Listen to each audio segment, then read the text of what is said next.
Hello there, my name is Hannah and I am a clinical naturopath here at the Health Lodge in Byron Bay. I have a special interest in dietary education here with our patients, and today I'm going to talk to you a little bit about how to maintain energy balance through your diet. So before we start, I just would like to acknowledge the traditional owners of land on which the Health Lodge sits, the Arakwal people of Bundjalung Nation, and pay my respects to elders past, present and future.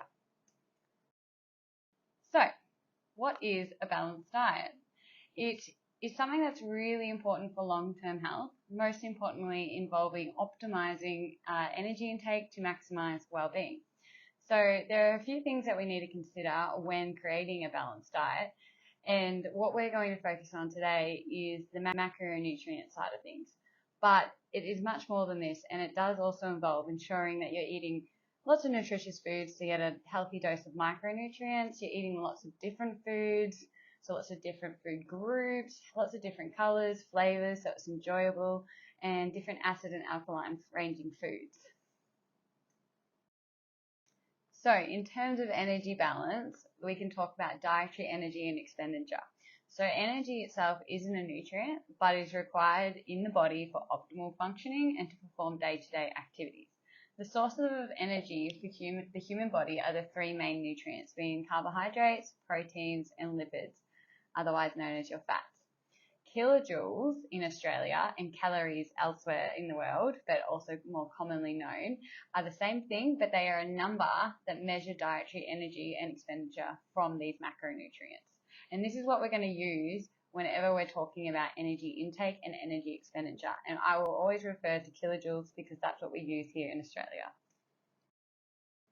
So the balancing act of these macronutrients. We have something known as the acceptable macronutrient distribution range here in Australia, and this is a healthy range of the different macronutrients to ensure energy balance is achieved. So from this, 40 to 65% of your estimated energy should come from carbohydrates per day. 20 to 35% of your daily estimated energy should come from your lipids. And in this, you have saturated and trans fat, and that should not exceed 10%. So that's something to keep in mind. Protein should be 15 to 30% of your daily estimated energy requirement. So what is this estimated energy requirement? It is the average dietary energy intake, so kilojoules per day, that will maintain energy balance and good health in a person of given age, gender, weight, height, and level of physical activity. Humans need energy for quite a few things, with the main thing being our basal metabolism, which is also known as the basal metabolic rate, which we'll talk about soon. So physical activity is the most variable component of this energy expenditure because everyone has a different level. Growth at certain different life stages, so people who are pregnant will have a higher energy estimated requirement. Children will have a different energy estimated requirement. And then we also need energy to process food into nutrients, which is known as thermogenesis. So the basal metabolic rate is the number of kilojoules required to keep your body functioning at rest, also known as what we call your metabolism. This BMR makes up roughly half of your estimated energy requirement of your day. It's necessary for healthy hormone production, the maintenance of normal body temperature, the ability to breathe, the continued beating of your heart, digestion, detoxification of toxins, and your nervous system health. So it's something that's really important to make sure that you're achieving and having the required amount of kilojoules per day to meet the basal metabolic rate to ensure that your body functions optimally to keep you alive and healthy.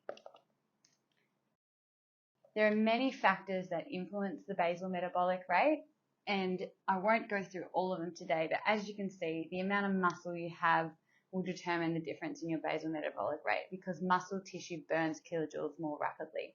Dieting, starving, fasting can encourage the body to slow down its metabolism and conserve energy. So it's really important to make sure that you're not starving yourself, and that if you are going to do any form of fasting, that you consult a professional.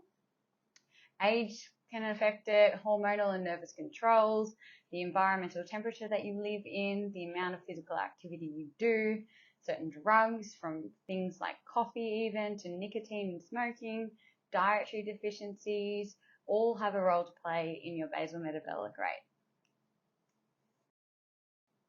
So the average for women, just to meet their basal metabolic rate, is 5,900 kilojoules per day, and for men is 7,100 kilojoules per day.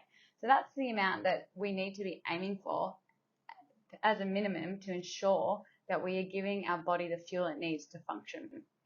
And the estimated energy requirement takes into account the basal metabolic rate, but also allows extra energy for things like exercising, walking to work, walking around the house, and any other things that you might be doing like gardening or going for a run. And this is the goal that we want to focus on to make sure that we achieve each and every day.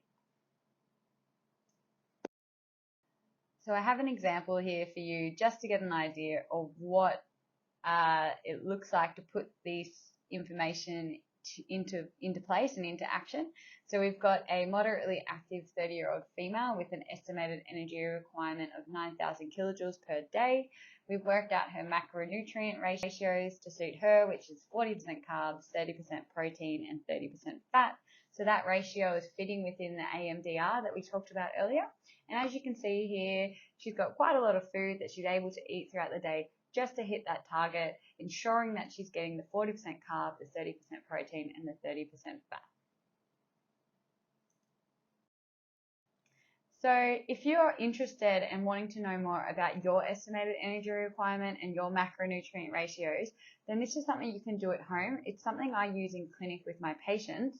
It's called the Easy Diary app, and it's where you can enter your foods easily by searching the extensive food list or scanning the barcode of the food that you're eating. You can then track your energy intake in kilojoules, your major macronutrient amounts that you eat, and the energy that you burn through exercise. Then you can actually send this report to me, where we have a software here known as FoodWorks, which analyzes not just your macronutrient intake and your energy requirement, but also has a look at the nutritional side of things. And here we can tailor a diet that's going to be suited to you and ensure that you're hitting your estimated energy requirement and your basal metabolic rate. So if you're interested in making an appointment, then contact the Health Lodge today, and we can go through your diet and ensure that you're eating the right amount of food that suits you for your optimal well-being.